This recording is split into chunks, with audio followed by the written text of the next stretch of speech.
देखिए, गिरिराज जी कोई पहली बार इस तरीके का बयान नहीं दे रहे हैं। गिरिराज जी जैसे और भी बहुत सारे नेता हैं, खास करके भाजपा के पास, वो भाईचारा को और आपस में सद्भाव रहे इसको मानते नहीं हैं।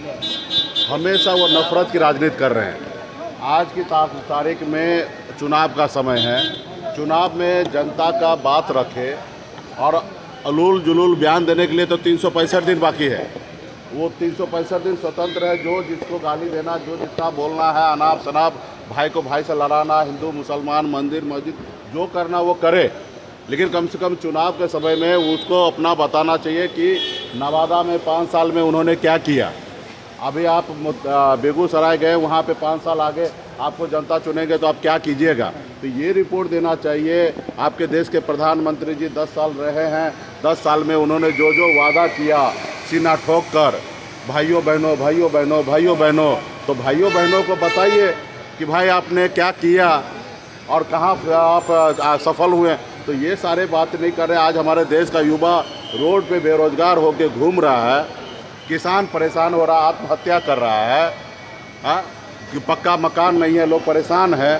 तो ये सब चीज़ छोड़कर आप उलूल जुलूल का बयान दे रहे हैं। उनके ऊपर अभी कोई क्या टिप्पा टिप्पणी करना, वो ऐसे ही बोलते रहते हैं।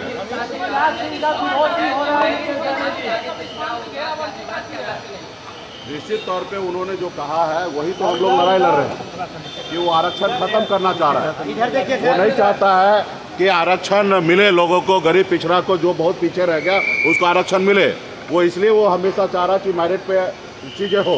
तो यही तो हम लोग जो कह रहे हैं, अभी वो घुमा के कह रहे हैं, लेकिन इंडप दे जाके उनका इच्छा क्या है, आरक्षण समाप्त करना। अगर मेरिट की बात कर रहे हैं तो सीधा खुल के कहिए ना कि संविधान को ख़त्म कीजिए और जो जितना है और मेरिट पे आरक्षण हम देंगे। आप तो वो नहीं कह रहे, आप मेरिट पे जाति, भाई जाति हमारी पहचान है। हर जाति का अपना एक पहचान है। सब अपने जाति में ही रहता, अपने जाति के परिवार के साथ रहता है। अपने बच्चे बेटी या बेटा को शादी उसी जाति से करते हैं। जाति हमारी पहचान है। और रहा कि मेरिट की बात है तो आप खुल के आइए मैदान में, आप भैया कहिए मेरिट पे, उस पर चर्चा कीजिए। आप आरक्षण खत्म करना चाहते हैं, मुझे पता है। इससे पहले भी मोहन भागवत जी बयान दिए थे और आज कल आपने झंझारपुर में भी आपने इस तरीके का बयान दिया कि मेरिट पे हम करेंगे। तो यही तो हम लोग कह रहे हैं कि फिर हमारे बाबा साहब भीमराव अंबेडकर ने जो कहा कि बहुत सारे लोग पीछे जो रह गए हैं उनको आगे लाने के लिए आरक्षण की व्यवस्था करना है, तो उसको आप ख़त्म करना चाहते हैं। खुल के आप आके बताइए कि हम ख़त्म करना चाहते हैं। सरिया कानून लागू करने की बात कर रहे हैं, कह रहे हैं कि इंडिया अलायंस के देश में सरकार बनी अमित शाह, तो सरिया कानून लागू कर। देखिए, हमारी सरकार बनेगा, हमको पता है कि हमको क्या करना चाहिए। वो हमारे मुँह में न डाले। उनको क्या करना चाहिए वो अपनी बात करे। हमको क्या करना चाहिए, हमारा देश कैसे आगे बढ़ेगा, देश कैसे भाईचारा के साथ रहेगा, हम वो काम करेंगे। उनके कहने से थोड़े काम करेंगे। हम उनको जो कह रहे हैं कि 20 करोड़ युवा को नौकरी देने के लिए, वो दे तो नहीं रहे। तो हमको हमारी सरकार बनने के बाद हमको क्या करना चाहिए और देश को जोड़ के रखने के लिए जो उचित होगा वो सब काम हम करेंगे। उनके कहने से कोई काम नहीं करेंगे। कर्नाटक में ओबीसी का आरक्षण छीन करके कांग्रेस ने कर्नाटक में ओबीसी का आरक्षण छीन कर मुसलमानों को दे दिया। प्रधानमंत्री ने कहा कि आप लोग भी वही कर रहे हैं। वो गलत बयान दे रहे हैं, वो ऐसा कुछ नहीं है। प्रधानमंत्री जी इतना झूठ बोलते हैं, हम लोगों को शर्म आ रहा है कि हमारे देश का प्रधानमंत्री सिर्फ चुनाव जीतने के लिए इतना झूठ नहीं बोलना चाहिए।